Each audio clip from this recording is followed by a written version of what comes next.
শুভ দুপুর বন্ধুরা। এই ব্লগটা শুরু হচ্ছে আমার আগের ভিডিওর পরবর্তী অংশ নিয়ে। তো দুপুর থেকেই আমি আমার ব্লগটা শুরু করলাম। আর সকাল থেকে কি করেছি না করেছি সব আগের ব্লগে তোমরা অলরেডি পেয়ে গেছো।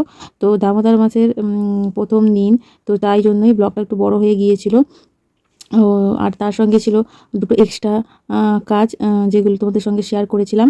তো তার জন্য ব্লগটা বড় হয়ে গিয়েছিল। আমি বলেইছিলাম যে এর নেক্সট পার্ট আমি অবশ্যই দেবো। তো দেখো, আমি নতুন শাড়ি ব্লাউজ পরে নিলাম। তো আজকের দীপদানের প্রথম দিন, তো তাই জন্য একটু আলাদাভাবেই সন্ধ্যেটা দিলাম। আর তার সঙ্গে দীপও দেখালাম দামোদরকে। তো দামোদর হচ্ছে আমাদের গোপাল ঠাকুর, সেই গোপাল ঠাকুরের আর এক নাম। আর কার্তিক মাসে গোপাল ঠাকুরের একটা নাম হয় দামোদর। তো সেই দামোদর মাসের দীপ দিলে ভালো, দীপ দেওয়াটা ভালো, যেটা আমি আমার স্বামীর মুখ থেকেই শুনেছি। তো বিয়ের আগে তো আমি জানতাম না যে ভগবান বলে কোন কোন ভগবানের পূজা হয় না হয়। তো আমি বিয়ের পর ওর কাছ থেকেই জেনেছিলাম যে আমাদের শ্রীকৃষ্ণই হচ্ছে আসল ভগবান।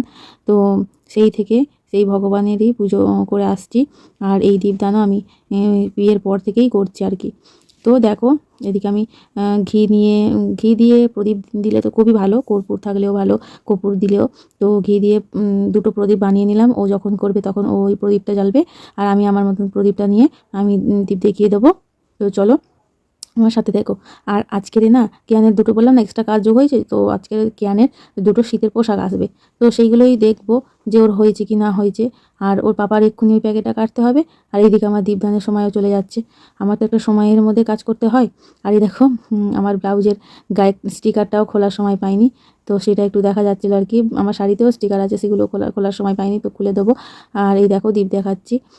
আর এটা দীপ দেখানোর একটা মানে নিয়ম আছে, যেটা হচ্ছে দামোদরের পায়ে দিতে হয় 4 বার, তারপরে উদরে দিতে হয় 2 বার, মুখমণ্ডলে দিতে হয় 3 বার, আর গোটা শরীরে দীপদান দেখাতে হয় 7 বার। এইভাবেই দীপদানটা দিতে হয়। আর এর একটা মন্ত্র আছে, যে মন্ত্রটা তুমি না পারলে হরে কৃষ্ণ বলেই দিতে পারো।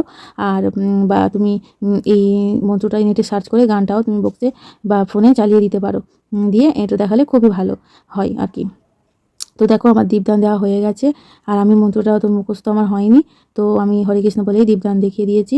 আর তারপরে সোনার বাবা বলছে আসো আসো দেখবে, আসো সোনার কেমন কী হয়েছে না হয়েছে পোশাকগুলো। তো আমি কি করবো, এদিকে ভালো করে ভগবানের পুজো দেবো না সোনার বাবা সোনার এইসব কীর্তিকলাপে যোগ দেবো।